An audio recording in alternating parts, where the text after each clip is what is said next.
How about that cigar? What? Oh, how about that cigar? He's awake now. Guys, welcome to episode 123 of How About That Cigar Live. Welcome to the show. We are live on Facebook. We are live on YouTube. And for those of you listening after the fact on the audio podcast, thank you so much for listening while you drive down the road, while you work out, whatever it is you do when you listen to your favorite audio podcast. Thank you so much for making How About That Cigar a part of that listening enjoyment.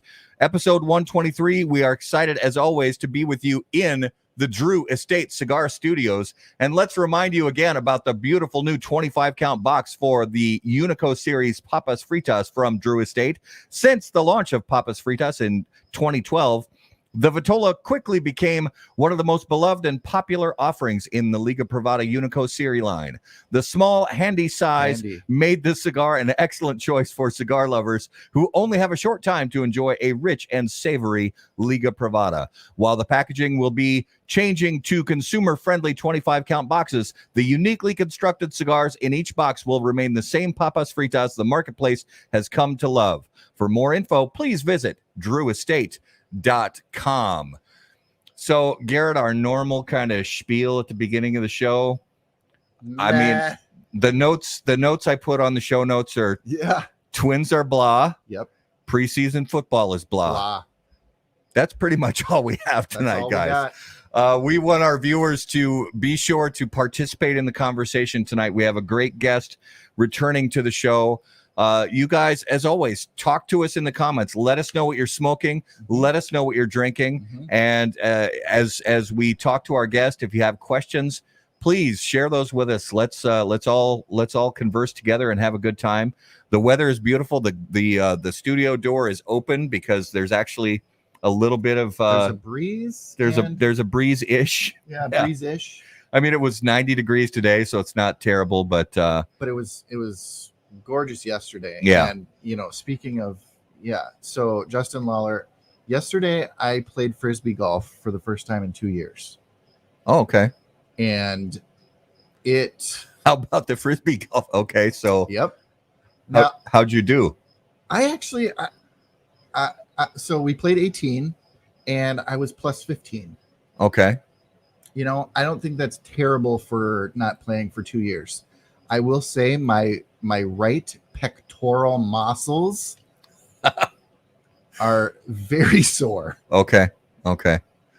Nice. Yeah, I was so my wife and I and my brothers and their wives, we went to Bayfield, Wisconsin, which is right across from the Apostle Islands, which is a group of islands in Lake Superior. And we kayaked for a while on Saturday, and Saturday we kayaked for a while in Lake Superior in some caves, and it was absolutely beautiful. But if you haven't ever kayaked before, it's an upper body workout. It is. And Lake Superior is it's not your basic little pond. There's definitely movement in the water there. And it was pretty windy early in the morning, although by the time we got in the kayaks, it had calmed down. But man, it's tandem kayaks. So Amy and I are in the same kayak. So she's in front and I'm behind doing the steering and all that. And I'm telling you, I'm wiped out just from that's the most workout I've had, I think, since the trade show, because the trade show is the leg workout from walking around the show floor the whole time, and the kayaking was the arm workout. So I'm good for the next year. Yeah. I don't need to. Good. I'm good. So that's kind of the catch up. Yeah. Sports is there's nothing sports related to talk about right now. Nope. There will be again soon, but we really want to get to our special guest of the evening because this is his second appearance, I believe, on the show. Although we've talked to him on our show, on the main Monday night show, we've definitely talked to him multiple times at trade shows and things like that. Absolutely one of our favorite people in the industry. So let's get to our special guest of the evening. And as always, guys, on How About That Cigar Live, special guests are brought to you by Corona Cigar Company and coronacigar.com, the internet's largest and easiest to use virtual cigar store. Corona Cigar Company offers you the finest handmade cigars, humidors, and cigar accessories at the absolute lowest possible price. You'll also find unique and limited cigars containing Florida sun-grown tobacco. As a proud American, president and founder of Corona Cigar Company, Jeff Borshowitz believed it was possible to bring cigar tobacco farming back to Florida. At Corona Cigar Company and coronacigar.com, you'll find the best selection anywhere in the world of cigars containing this special Florida sun-grown tobacco. If you live in Florida or are just visiting, be sure to visit any of the great Corona Cigar locations in downtown Orlando, Sand Lake, Lake Mary, and also the Davidoff of Geneva Lounge in Tampa. For more info on all of that, please visit coronacigar.com and floridasungrown.com. So, ladies and gentlemen, without further ado, please welcome, put your hands together to episode 123 of How About That Cigar Live, Luciano Meirelles. How are you, sir? I'm good, guys. I'm good. You guys do such an amazing job. I love the introduction, you know. I'm flattered by the words. You guys are amazing. So I'm glad to be here. Glad to be here tonight. I'm here in Esteli, Nicaragua. So couldn't be happier to see your faces again. Yeah, we're grateful. We're grateful to talk to you again. We were, so grateful to be able to spend time with you in Las Vegas, both at TPE and at the PCA trade show.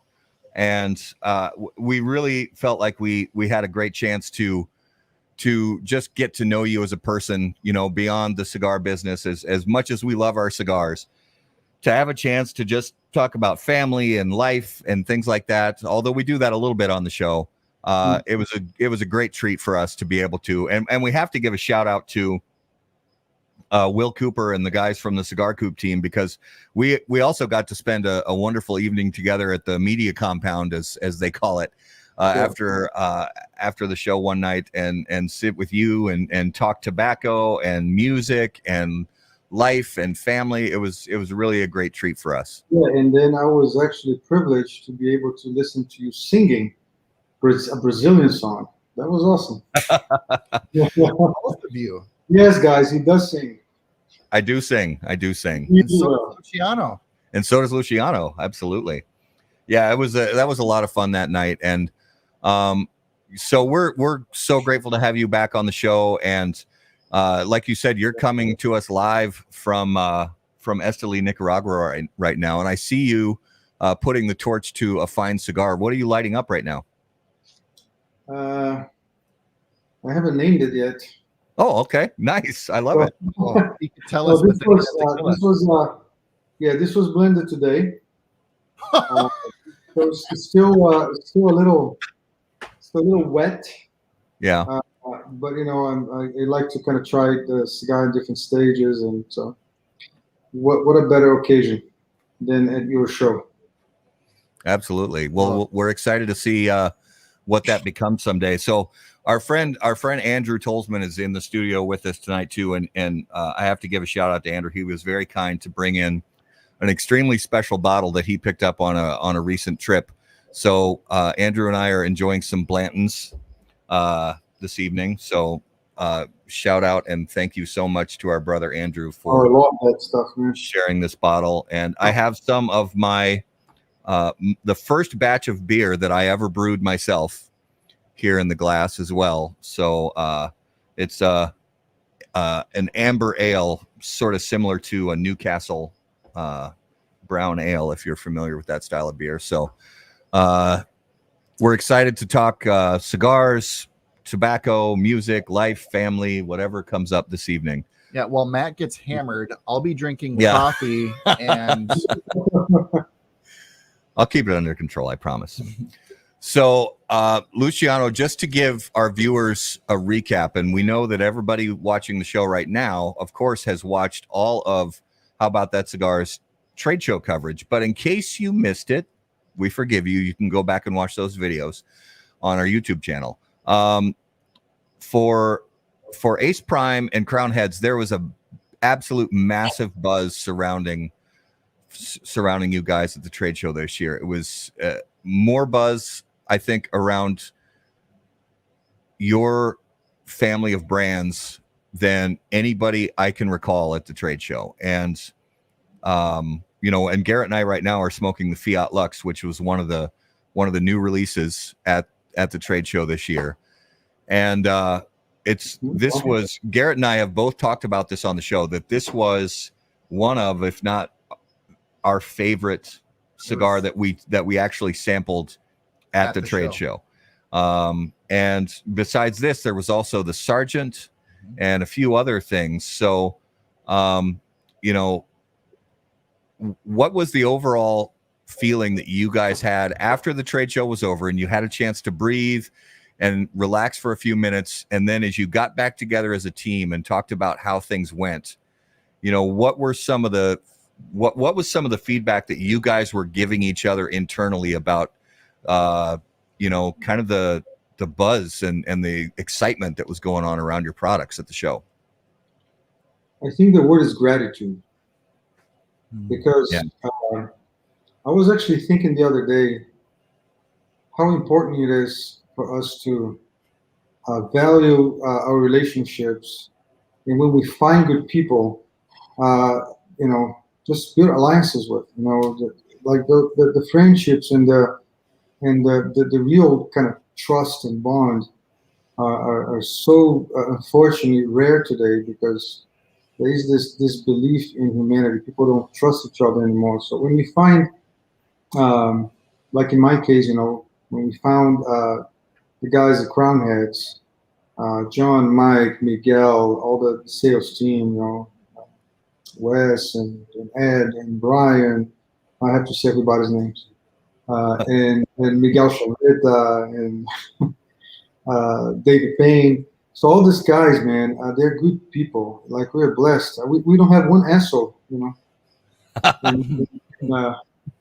our team. Like, everybody is everybody that's part of this team are just good people, So I feel like the trade show for us reflected that synergy, of two companies that found common ground and found, same ideals, coming together, putting their products out, and with passion, with truth, being there, doing nothing artificial. Everything was from our hearts and our souls, and really translated what we think, a good cigar should be, and I think it's just rewarding. So I think the word is gratitude.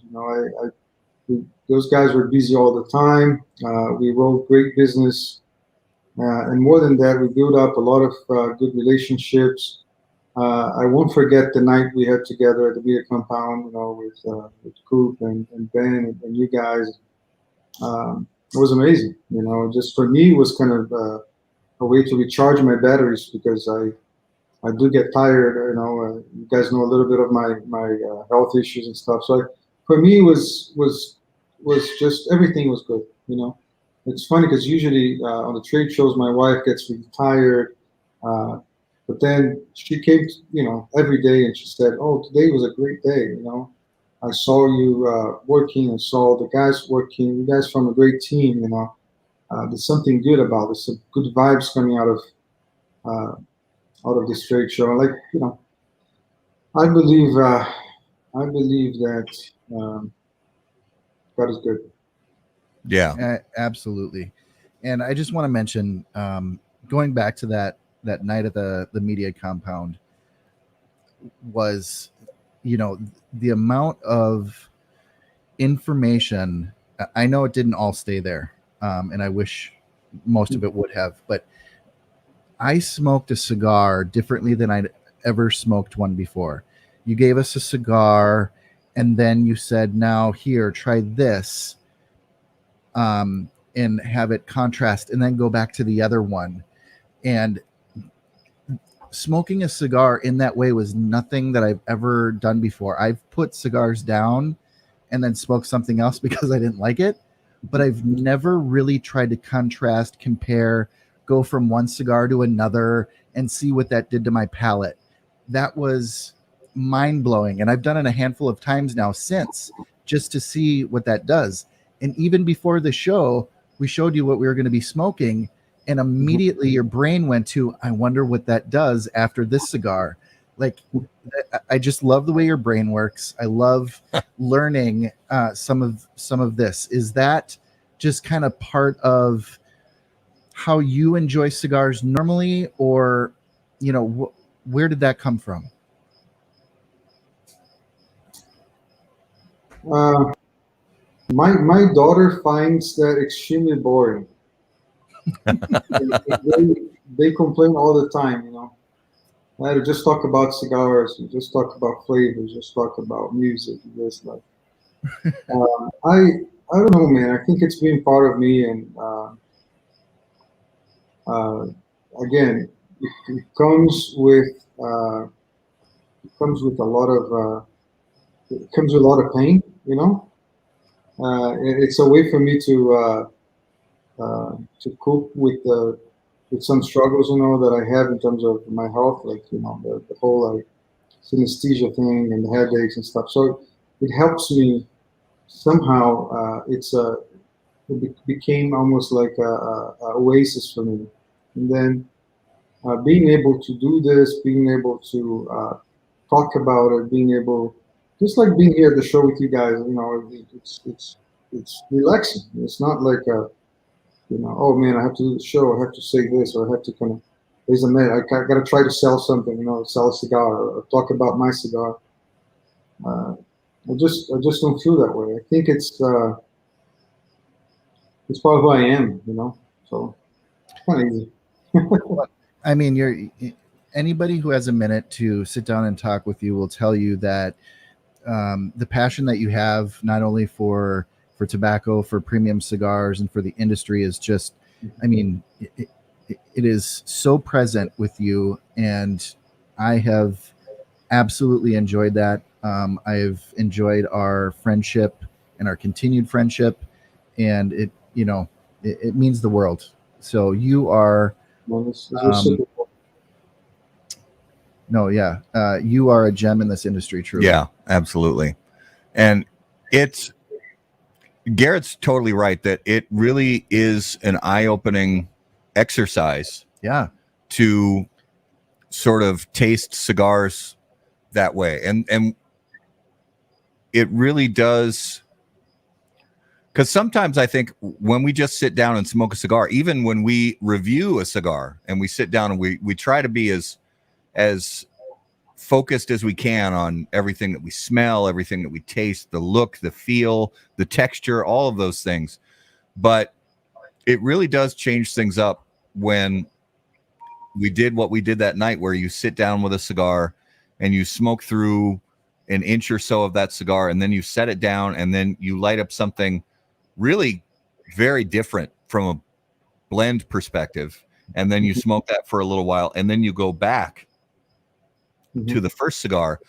It really does, at least for me, and I think the other people had the same experience, that it really sort of zeroed in my senses a little bit more than just smoking through that single cigar from beginning to end.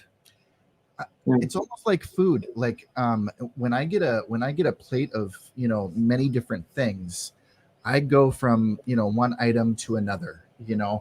Unlike a lot of people I know will eat this thing, finish this thing, and then go to this thing, and then they go to this thing. I'm a mixer, and I never thought about doing that with cigars. Yeah, especially we use the Fiat Lux, right? And the Fiat Lux makes that kind of almost like excessive salivation, which I appreciate a lot. I think the fact that you can basically make your palate a little more sensitive to different flavors, it's what makes that cigar unique. We talk about smoking two cigars at the same time, but also when you smoke something like that, it makes you just taste food better, or taste drinks better, or create a new experience that you didn't have before. I mean, we sometimes we drink things to reset our palate, right? So we drink sparkling water, or iced water, or iced tea, or if you're doing like a wine tasting, using bread and olive oil and sometimes cheese helps for you to reset the palate. For me, it was a discovery too. I never thought that you know you could actually use a cigar to reset your palate, and I think that's something unique. Because the whole goal was how can we open taste buds and make sure that people understand the cigar and understand all the flavors there are in every single tobacco leaf that's part of that specific line. And I think that's what was achieved with Fiat Lux. And of course, we have some discoveries in this journey, which was like naturally at the factory, like I'm smoking a cigar, someone walks into, which happens like, all the time. You know, when we arrived here a couple of days ago, so usually a bunch of guys come over and have coffee. They all the cigar manufacturers, they bring their cigars they want you to smoke. Um, and I got, we smoke sometimes like 3, 4, 5, 6, 7, 10, 15 different cigars a day. Cannot go through, smoke them all, but I can taste them, I can understand them. And one of those days I was smoking the Fiat Lux, and then someone brought me a cigar that I've smoked before and it tastes different. Hmm. And I said, did you change anything here? And I did. And then I started going to other cigars and said, dude, this is really works. Like you can really taste better. You discover new flavors by Saturday. So it's fun. Real quick, speaking of the Fiat Lux, I know a couple of retailers that are really excited about receiving their Fiat Lux as well as consumers. When can people expect to see those on shelves? Hey. So Fiat Lux was shipped from Nicaragua last week. So Okay. I assume this will hit the warehouse anytime this week, and then I don't know how's the shipping schedule from the Crown Heads headquarters, but I would assume probably the same week, or maybe the following week. So we made a promise that to all our customers that we will be shipping in August, and we are keeping that promise. Okay. Fantastic. Yeah. So now the Sergeant Le Patissier will be shipped in October, but CHC and Fiat Lux will be shipped most likely next week. So one of the things that I really wanted to learn little bit about was because everybody's got their own process when it comes to blending cigars, creating new brands, things like that. Like you said, right now you're smoking a test blend for a possible future project, and we love finding out about everybody's sort of, just like a chef has a process in the kitchen or at the market of selecting ingredients and things like that and putting together different flavor profiles. So for you, when you are in the factory and you're working with Pichardo and other people and you're putting together, you decide that you're going to work on a new project. Do you start with a particular wrapper leaf? Do you start with an idea of a type of blend that would fit well into your profile of brands where you don't necessarily have a cigar that works in there? Or does it always start in the same place from creating a new brand, or does it change depending on what type of a cigar you're going to create? Well, first you have an insight, then you follow your intuition until you reach acumen. Get that? Yeah. those are the sides of Fiat Lux. I'm joking. Like I think. So I actually, someone asked me that question not too long ago. I think there's two ways. There's two ways. I've blended under pressure, where let's say a client, like I don't know, it's just an example. Like Crownhead says, well, we want to launch this project within the next 4 months. We need a blend within the next 2 weeks so we can test drive the blend, and so that's pressure, right? So you have to deliver a blend for a certain brand that's already created. So they have like different editions of the same brand. So and I've worked under pressure. It's not the best way. It's not what I like, but I've worked under pressure. The second one is when you have a scheduled project for that year, and you have to build up something for that specific project. So we knew we had to launch one brand that we already have in mind called Fiat Lux that will be launched at the trade show. This is 2020. So let's start working on it. Then you go through different steps until you get to the result you want. And then there's the way that I like the most, which is like, this is my thing. I like to blend every time I'm here. So I'm blending somehow, even in my brain or physically at the factory with a buncher or even myself bunching and then trying different tobaccos on a daily basis. So I'll spend sometimes all day, sometimes just an hour, sometimes 15 minutes. But I'm always trying to create something, and then suddenly you really can have like a discovery, and then that becomes, and that journey actually leads you to create a name, a brand, a project. So that the brand name was inspired into the process of creating the cigar. This is like the way I really like. But in terms of like how to blend, if I start from a wrapper, I don't know. I think sometimes you think of what tobaccos you have, what tobaccos you grow and what you have and what kind of fermentation process you are. Like, let's say I have a aged 12 months, whatever, Jalapa, Pueblo, Condega, and you know that there is like sort of a characteristic of that tobacco and you have abundance of that tobacco. So let's start from there. What can I do around that tobacco? And then comes all the sauces and different things. Sometimes comes of, and I know maybe this is not politically correct to say, but you guys know me, I say things. I sometimes, I'm smoking someone else's cigars, but sometimes I smoke one of our cigars, and I think, what if I change this binder? But what if I actually add different proportions here and change the wrapper? And so sometimes, it's about tweaking, and then you got a new thing, Yeah. So it really depends. Huh? That's one of the great parts about it is there's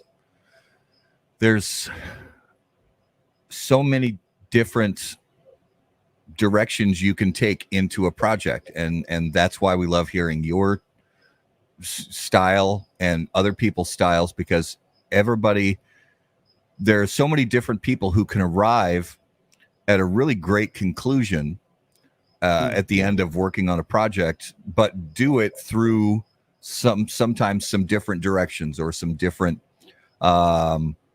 creative processes. And it's just like music. We love to hear about that because it's similar to, one person sitting down and writing a song and arranging a song versus another person. They can be given the task, say, make me a bossa nova style song in the key of A flat and put these particular aspects to it, and you'll get two products at the end, two songs that are similar in style but different in feel and approach, and it's really similar with cigars, and that's one of the things we love about it. Yeah, bossa nova in A flat, it's Girl from Ipanema, man. Yeah, absolutely. That's why that song came to, or that came to my head, because we talked about that at the media compound that night. But I'll give you an example. Like today, I got some friends that came over to the factory to actually blend a cigar, and I smoked one of their cigars that they make with a different manufacturer. I identified the tobaccos, they're in it, and then that kind of immediately, it was like a fraction of a second. I had an idea. I said, what if we tweak here? What if we add this and this is the cigar I'm smoking right now. So what if we we change a little bit, and then just something new that I'm enjoying. By the way, I'm enjoying it a lot. So it's all about. I think it's a connection with freedom as well. Um, I try to imagine like how it would be for me, let's say, to work for a big corporation, and let's say tomorrow I'm hired to blend for a company or something, and then you have to come up with new things. That's kind of hard, you know. But I force myself to work under pressure as well. You know, it's necessary sometimes. So Yeah. can never lose the track of the fact that we are. This is an industry. There's a business, so sometimes we have to come up with things, under pressure, and I'm fine with that. You know, we grow, we get stronger. So Yeah. it's one thing that you can never do. Mhm. When I know you've It's put out bad cigars. Yeah, that's Yes. one thing. That's one thing you can't do, and Yep. and we appreciate the fact that you and other really respected people don't waste time, and you don't waste our time as consumers putting out bad cigars, because there are some times where you see bad cigars hit the market just because there's a quota to fill, unfortunately, and that's something we haven't seen from you and people of the same mindset that you have, that it's Mhm. quality has to be there, otherwise there's no point. Yeah, I think again, this is not a criticism because I always say I have great friends who work for very big tobacco companies. Great friends. They're executives. So I admire a lot the work they do. Um, but I feel like when you own like a cigar company, when you are in that side, um, I don't know. I try to imagine how uh, someone who always did things, I mean, made cigars out of passion, have to just shift to a more like business driven, uh, mindset. Like, Yeah. I have actually stockholders who are expecting this company to succeed, and I have to sell as much as I can. So it's not just more about quality. I just have to have this, immense distribution, and then I'm gonna lower the quality because I need to produce more, or I have to fulfill certain demand that the only way to achieve it is to use under fermented tobacco, or I got to be honest, I could never do that. Uh, that's maybe why, and I think. Uh, I heard this from Skip Martin the other day. Like, I want to stay the size I am. I don't want to grow. I want to. Yeah. Of course, we want to grow. We want to, Fortunately, we've been able to produce tobacco, grow tobacco, being able to have our own tobacco. We do want to grow, but I think there is a point where, when that shift to just kind of business, and then you lose that passion, you lose um, that drive. I Yeah. think I left other industries because of that to Mhm. be in this industry. So Well, I don't want to know.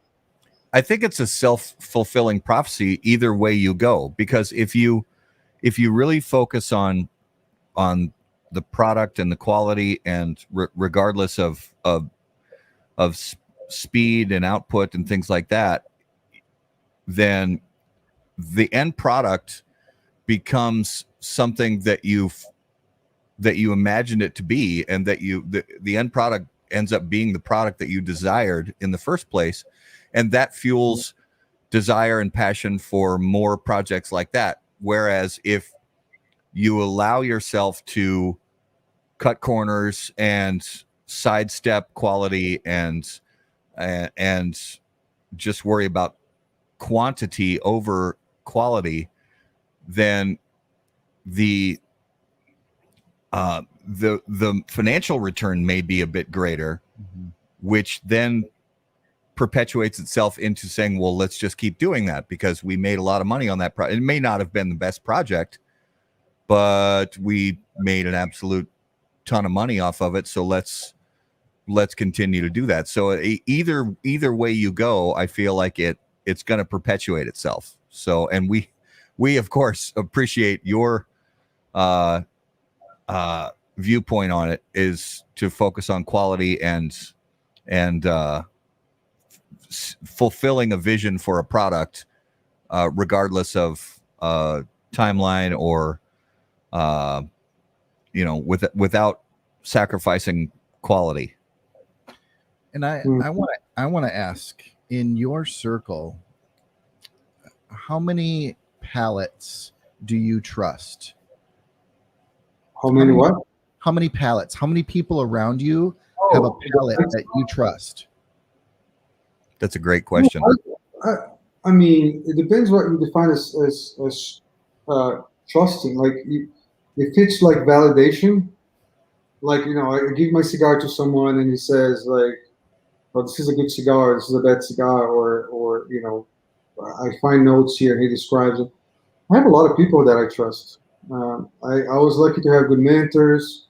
I would say even like people at our factory, the supervisors, some of our bunchers.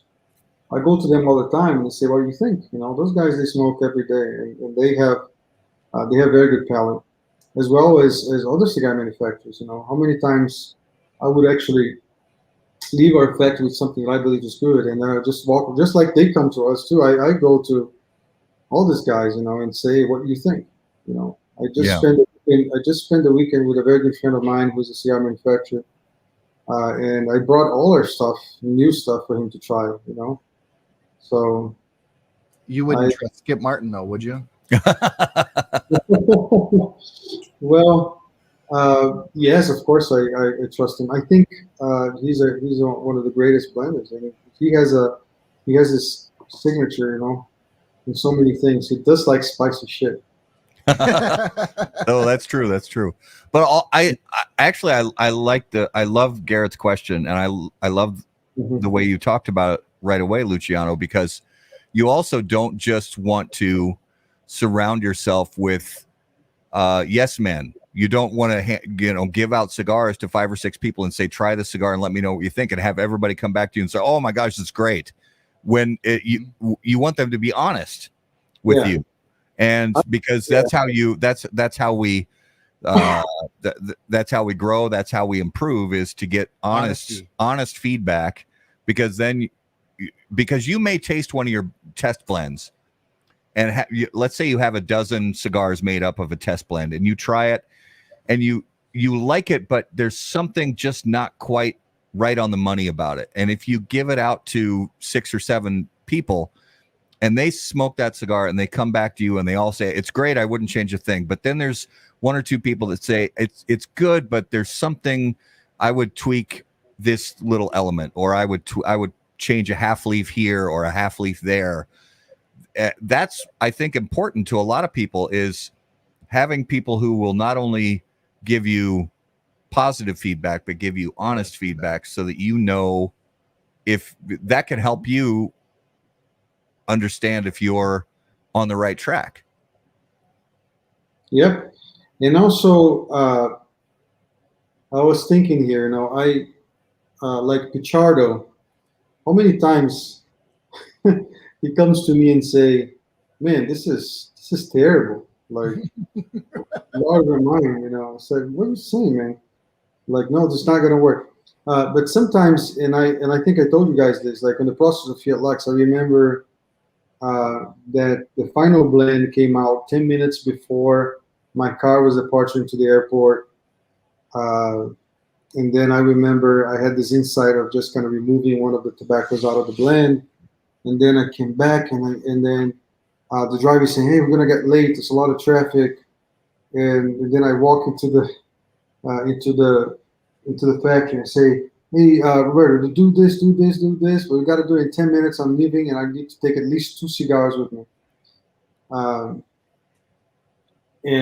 Because before, we would blend something that we thought was fine, was perfect, and then 1 week later, that tobacco didn't behave the way we thought would behave, or because of the humidity he had a certain impression, and then after the cigar dry out, it's a different impression. So I definitely include like the charting list of the palates I trust, because I mean his experience is amazing. Ernie Carrillo, another guy who has an amazing palate is John Huber. But John Huber has an amazing palate.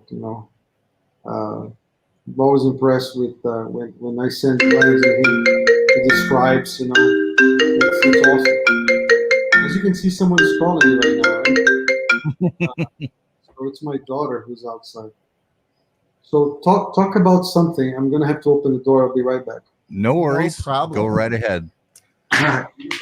So Skip's leaving a comment right now saying, if Luciano and I both really like a blend, it's a winner. Our preferences are very different. I always give him 100% honest feedback, as he will tell you. And I agree 100%. And I know that's true. Skip doesn't mess around. He will give honest feedback. I know that Skip has mentioned on other podcasts that I've listened to him interviewed on, where he has been given cigars by certain manufacturers, maybe people starting out early, and he came back to them right away saying these aren't good. I'm sorry, I don't know what to tell you, they're not good. And that's what I mean by it's important to have people around you who are going to give you honest feedback instead of just yes men who are going to say, yep, it's great, make 100,000 of them and put a band on it and ship them out. Yeah, because we do, unfortunately, we do see that. We do. From sometimes where you see a cigar hit the market and you try it and it's not good, and you always try it. That's why when we review cigars, we smoke at least 3 of them, because you never know. Sometimes you just get one. It's a handmade product. Sometimes you get one that's just got a problem. It's understandable. Yep. But that's why honest feedback has to be there. So. And he's back. Oh, there you go. Oh, Skip is here? Yeah, Skip's here. He just commented here. Okay. Luciano and I both really like a blend. It's a winner. Our preferences are very different. That's true. It's true. Yeah.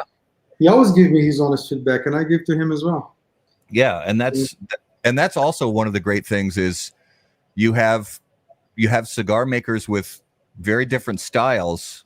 And because you were right, Luciano, you said that Skip's cigars have a sort of a signature to them as far as the flavor profile goes.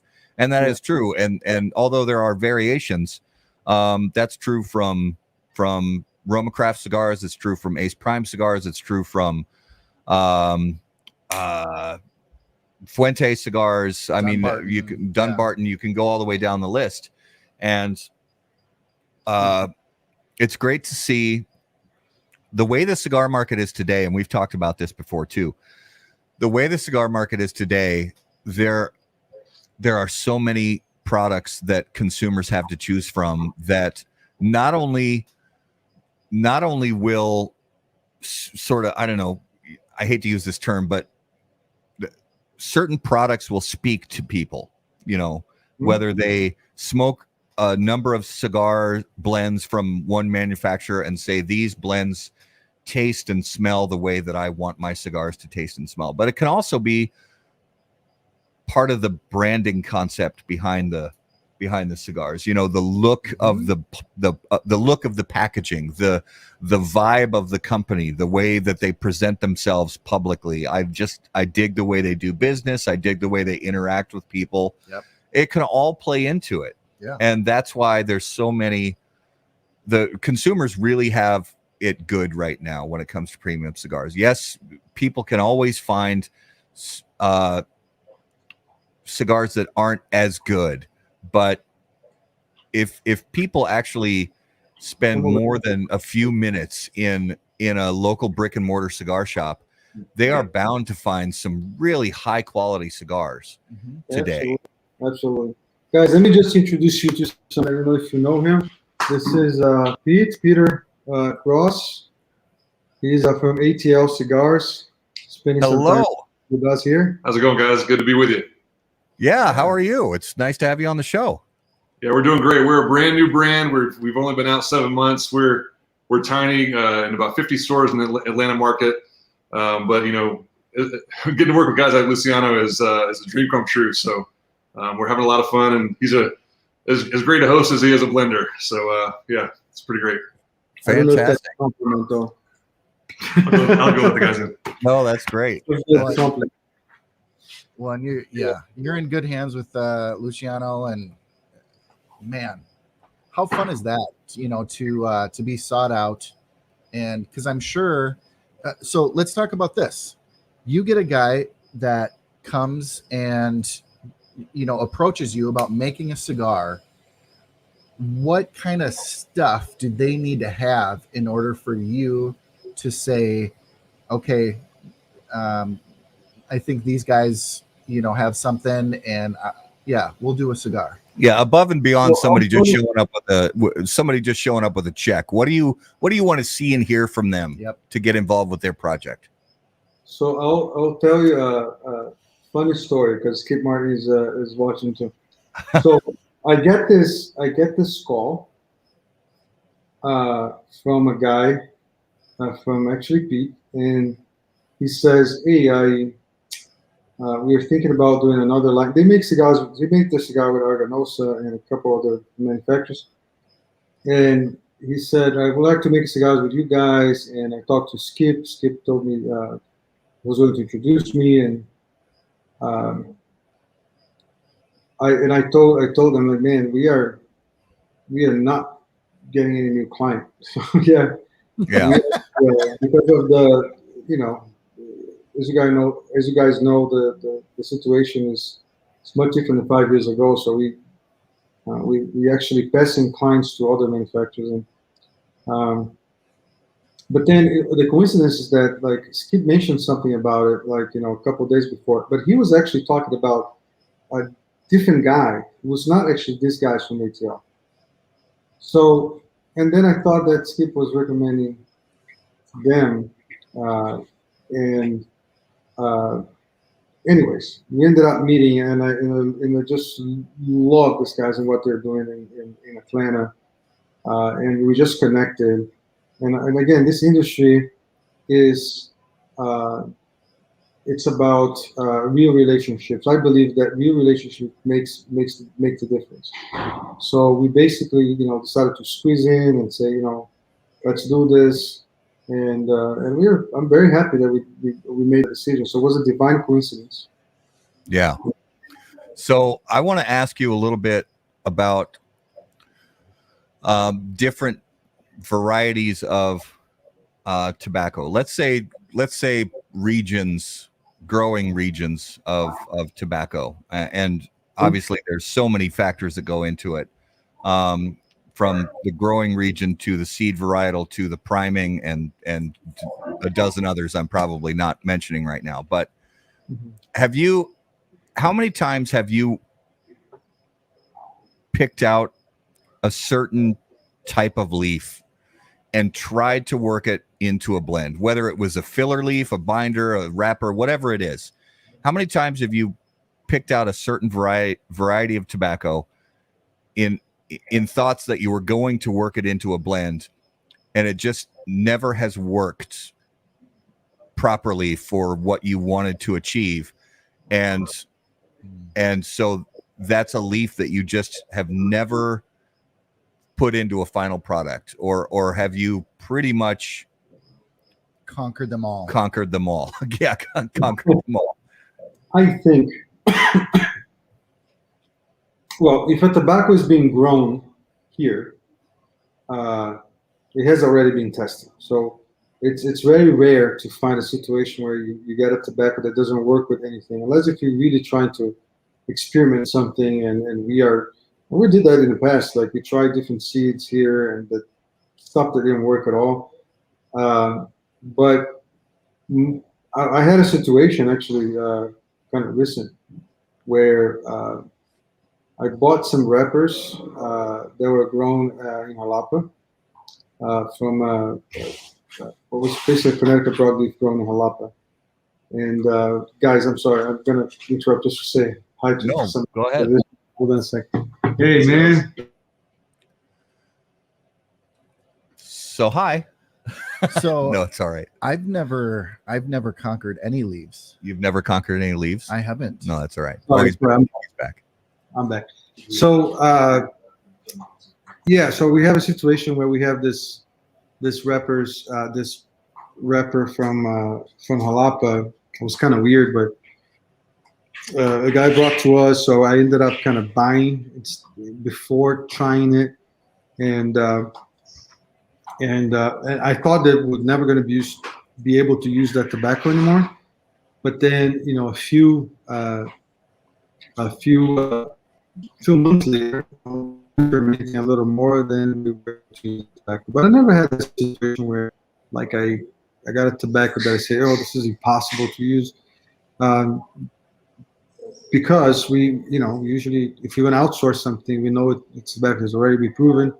But I do like to try different things, and we tried in the past, and it takes a long time for you to figure out that if it works or not, because sometimes you have to, like Pichardo does that a lot. So he's the master of coming out with new varietals and stuff. So he would plant something in Ecuador, and then we have to wait a whole year to get the tobacco, and then we have to ferment for another year, and then we can see if it works or not. So it's a long journey, until you find out if the tobacco is good or not. So, yeah. No, I was just going to ask, how often do you hear about, is there ever a buzz about a new varietal of tobacco in a specific region? It's been a while. You don't hear much of new things. On the agricultural world, what we always try to do is get the best yield and try to find seeds that are more resistant without modifying flavor, resistant to diseases that without modifying flavor. Mm-hmm. So sometimes you see a lot of hybrids coming out, but they have science is so advanced today that you can actually come up with a new seed that has 90% of the characteristics you're looking for, and has maybe 10% of another thing that together they are something special. Like, I'll give an example, like the Pichardo Connecticut is actually a hybrid Connecticut. It's something that Pichardo invented. It's not like a regular Ecuadorian Connecticut. It's a Connecticut grown in Ecuador that was crossed with I don't know how many times with Habano with HBN09, and then again with Connecticut again with Connecticut again, and then if you look at the genetic spectrum of that tobacco, you see that it's almost like 80% Connecticut and 20% Habano. So you create like a leaf that is a little more resistant than the Connecticut, and also a leaf that is has less acidity, so you can now blend, stronger blends with Connecticut. So that was quite, still somehow underrated because not everybody knows about this, but I think it was quite disruptive. Yeah. The blend, this is of course a personal opinion bias, but I think the Pichardo Connecticut is quite an interesting blend where you don't have a mild cigar, you have a medium, I would say almost like medium full, and then it's wrapped in a Connecticut wrapper, which is not common to see, So I am extremely fascinated by this kind of stuff. Yeah, so you never hear about the new Alabama broadleaf or the Chinese. So that's probably reading what I'm reading. So it's so funny. I'm sorry. It is funny. Yeah. So I have a question. Have you ever sampled or thought about using any barrel aged tobacco leaves? You hear a lot about, sometimes people will take leaves and age them in cognac barrels or bourbon barrels, that kind of thing. Have you ever sampled any leaves like that and tried to use them in a blend Is it something you're interested in? You guys are asking a lot of tough questions tonight. Hard-hitting So journalism. how can I answer this? Oh. So I would say that my answer is I think there is a demand for that kind of stuff, and it's more about the pre-lighting than anything else. So if you want to be a little more technical, when there's a combustion happening, all that flavor doesn't exist. They go away. Okay, so if you age a tobacco leaf in a bourbon barrel, whiskey barrel, whatever it is, that tobacco will smell like the barrel, like the drink that was there, and that can be very pleasant. It's part of the experience, so I respect that. Okay, but I never found interesting to do because I don't think it makes a lot of difference when it comes to the final result. In fact, it's very unfortunate, but most of this called barrel-aged tobaccos, they are infused with those products, like with bourbon, with whiskey. So they spray with whiskey, spray with bourbon. Everybody that's in this industry, if they watch this, they know what I'm saying. So when that's done, you apply alcohol to the leaf. You are creating a reaction, a chemical reaction, with the yeasts and everything that matter. So, and the result of putting much alcohol into a leaf is that you start losing the oils. So you lose viscosity. You lose. So you basically you interrupt that kind of fermentation. So, yeah, I tried to answer the best way I could without being unpolite, But I personally would not do it, Okay.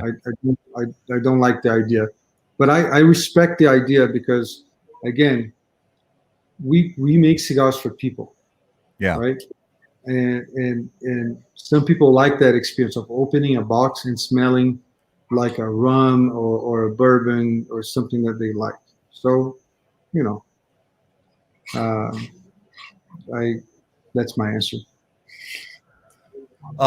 No, that's a great answer. I wanted to also ask you about, because we've talked recently very little about because we checked in with you a little bit about this at one of the trade shows, and we've heard you talk to some other people about this, and it's something that's near and dear to us is the people who work in the cigar industry, sometimes the people who are maybe the forgotten members of the cigar industry, specifically the people who work on the tobacco farms.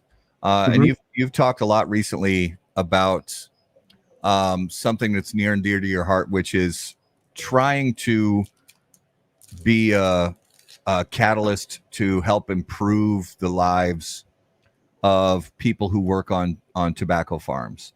So talk to us a little bit about that, why you're passionate about it, and what kind of momentum you've seen and been able to muster over the last few months. I think the question should be, so why people are not paying attention to this? It's not about like what makes you pay attention to it, like as if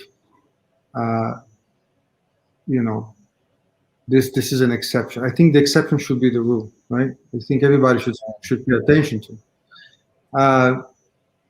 I can say that the fact that when I started in this industry, I was not economically dependent on this industry to survive. That gave me a different perspective. I think that kind of helped. And that's why I'm trying to be fair here, because I understand people who get into this business because they need to succeed in the business to make their living, right?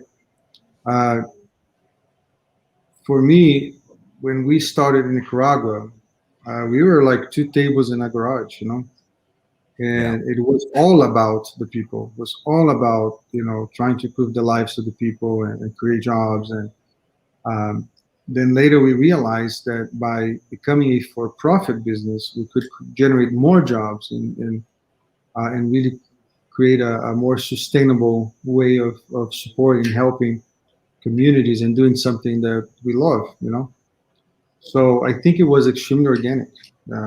So that would be that would be my short answer. And I think inspiration comes from action. And if you can, um, if we can somehow inspire more people to pay attention to what really matters, and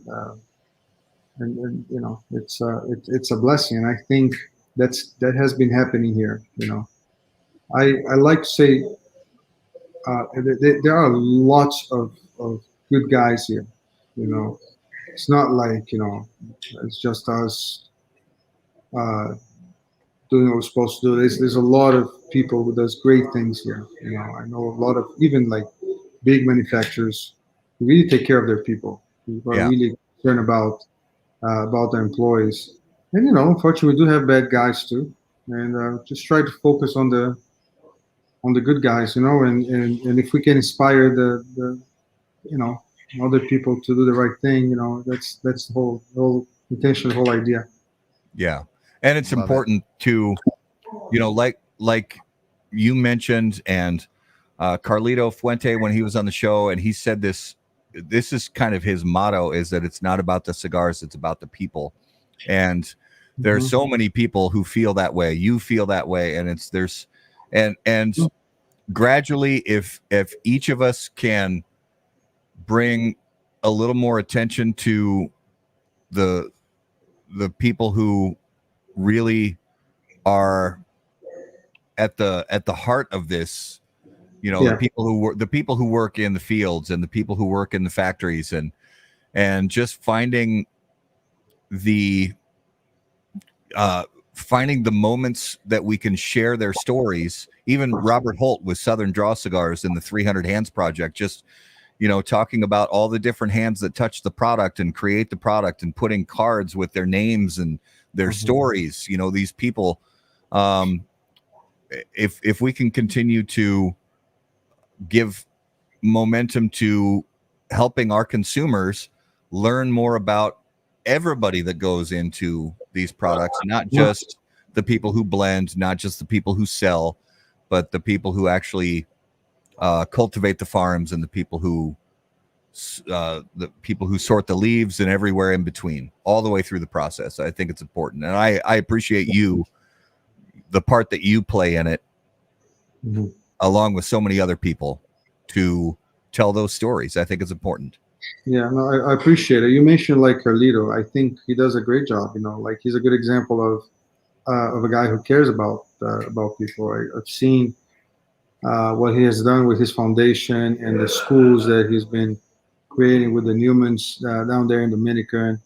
So it's not just about. I hear a lot that phrase. We need to give back. It's giving back. I mean, like really, if you make $50 million, $100 million a year, I mean, you're giving too little back. It's actually about the inspiration. It's about systemically change mindsets. There is this culture that exists for a long time, not just in Dominican, but here in Nicaragua, some other places, where people are really treated as second-class people. Like you'll never ascend, you'll never be able to grow, you'll never. So let's exploit as much as we can, and take advantage of the systemic poverty in these countries. For the cheap labor and so forth. Yeah. And I've learned a lesson. You guys heard the story before, but I learned my lesson when I was confronted with some of our employees who are they're so proud of what they do. Like it's their entire life, you know. Yeah. They it's not about, it's not because sometimes it is, you know, because they don't have opportunities and stuff, but some of them, like they dream of becoming a buncher or a roller when they are like 15, 16 years old. And then when they become 18, they can work. They are proud of following their father's steps or their mother's steps Yeah. into the.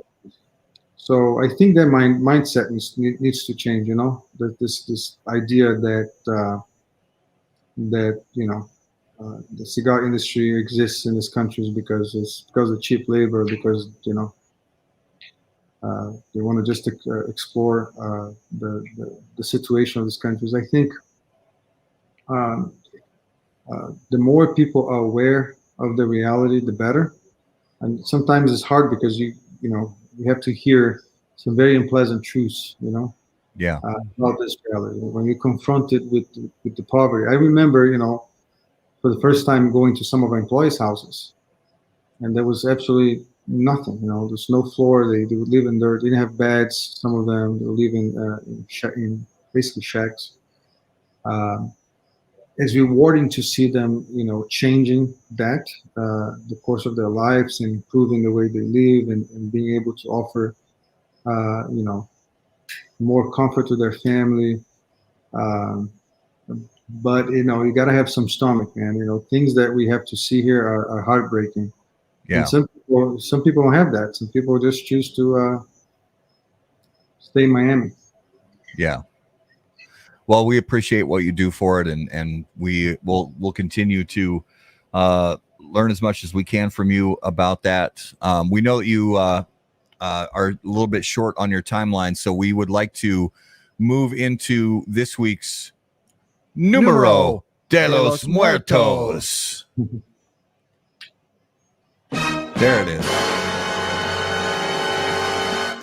All right. And as always, Numero de los Muertos is brought to us by our friends at Smoke Inn.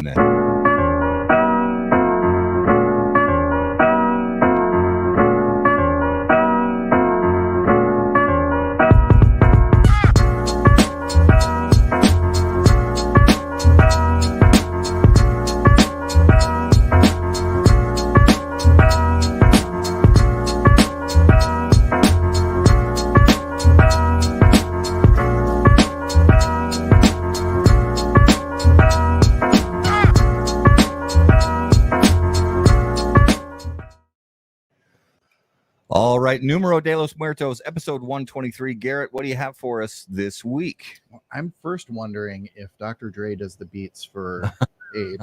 I don't think they can afford him, but Oh, they're wow. pretty sweet. That's a solid beat. All right. This week I've got a number, and it is a 18-year average multi-university study that found between 1990 and 2008, 144 people died in the U.S. from this. So it's roughly 8 people a year. Okay. Between 2000 and 2008, Yep. in the U.S., Yep. 144 people died from this. Yep. Right. As always, viewers, put your guesses in the comments. Luciano and I are going to play 20 questions with Garrett to try to figure this out. All right. It is. Is it a disease? No. No, it's not. Is it workplace accidents? No. Are vehicles involved? Is it transportation related? It is not. It doesn't involve falling. I love Chad. Yes. I love it. Is it pogo sticks? That's a great guess. It is a great guess. But no. I don't think the CDC carries that. Death by hats. Death by hats. No Q. It's not death by hats. Toothbrush. That's still one I need to do. That I never heard. Jealous husbands. No. Oh, that's a good one. That is a good one. It is. That's not. a good one. It is not a medical condition. Would that be? Is like a random thing? Of course, it is only 8 a year, but. See another question. It's not anything on the farm. Q, no, just no. Not skinny dipping. Running with scissors. Oh, that would be so good. I gotta look that up too. Is it self-inflicted? Is it self-inflicted? It is self-inflicted. Oh, it is self-inflicted. Exercising? No. You're getting close. Ooh, okay. You're getting close with the exercise comment. Sure. Okay. No. Just by walking. Ooh, no, Bicycling. no. Oh, you said vehicles. By getting choked in their own saliva while walking. Ooh. That's a reach. Yeah, that's a reach. Nope. Yep. No, not treadmills. Hot yoga. Not hot yoga. Cold yoga. No. Q, you should probably just like Go to bed, Q. play in traffic. Okay. So if it's related to exercise, Not sauna. Malfunctioning CPAP. I would love it. Is it lifting weights? It is. It is lifting weights. Is oh, Yeah. All right, so Andrew Here here we go. live in the studio guesses lifting weights, and that is the correct answer. Hmm. So, Yeah. so 8 people a year between the CDC had stats. 8 people a year between. So this wasn't a CDC stat. Oh, okay. It was two universities got together and did this deep dive. guys, meet my daughter. She'll hate that I did this. Oh, my God. Oh, she's embarrassed. Hi. Hi. Hey, Skip, look at that shirt she's wearing. What is that? Yeah. Is that a Weasel T-shirt? Yeah. I Oh, love it. nice. Weaselita. That is awesome. Weaselita. I love it. That's fantastic. So that was interesting. Lifting weight. Only I would say I would thought that more people die of it. I was actually surprised too. When I started looking into it, CDC didn't have anything conclusive, but these two universities that got together and published in 2008 found, 144 people Don't forget in your that time spotter. frame. Yeah, don't lift without a spotter. Yeah, that's a number one. So that was this week's Numero de los Muertos. And we have to, Luciano, we have to keep you briefly for this next segment, because this next segment is our Notable Smokables segment. And Notable Smokables, as always, are brought to you by Ace Prime Cigars. Notable cigars, notable passion, notable purpose. So each week we name a cigar that was notable to us. It could be a cigar that's been on the market for many years that we just smoked again for the first time in a very long time, or it could be something that's brand new that we just tried for the first time. So, Luciano, did you smoke something recently that was notable to you that could be old or new? I've always been disappointed with Cuban cigars for the past 5 years. But I was in Germany last week, and my good friend Sally Dalai, which is our distributor in Germany, gave me this amazing Monte Cristo No. 4 that I smoked. Of course, was old, and it was impressively good. Nice. Those, the Monte number, that's the Corona, isn't it? The roughly Corona size, 4x42 or 5x42. Yes, it's the Petit Corona size. Yeah. Yeah. That's a great size when they turn out good. And Yeah. I'm glad you got a good one. Well, here comes Skip screwing me again. So the Cubans in But listen, again, I mean, Sally gave me a bunch of cigars, and bastard, he should have thanked me that I got the. No, but actually, we both agree. We both agreed that the cigars were bad. So all of them, all the cigars that I smoked this weekend, that I brought from Germany, the Cuban cigars, they were terrible. Like unsmoked, we could not finish the cigar, under fermented, bad construction. It's very unfortunate, because the Cuban tobacco is amazing. I'll tell you a story real quick. So I was in this blind tasting with Sally and a couple of the guys from his distribution there, from his store, and then this the blind tasting. So they hand me out the cigar. The first thing I see is that kind of Cuban look, right? Poor construction, under fermented wrapper, green spots everywhere. Green spots, yeah. And then making it short, at the end, you have to say like what you think of the cigar. What would you say? What would you say to the audience? And my response was, I think that your clients should buy tons of a box of the cigars and keep them in a humidor for 10 years, because 10 years from now they're going to be great. Right. That was my answer, because the cigars they're so under fermented, dude. I mean, you smell the ammonia from far. Yeah. Yep. Once they're rolled, once they're rolled, you can't re-ferment the tobacco that's rolled into those cigars. That's it. Yeah, so it takes some time to ferment. So they might mellow out a little bit over time, but they're still going to have that kind of acrid. Yeah. So what was your notable this week, Garrett? I hadn't had a Corto by Warped in quite some time.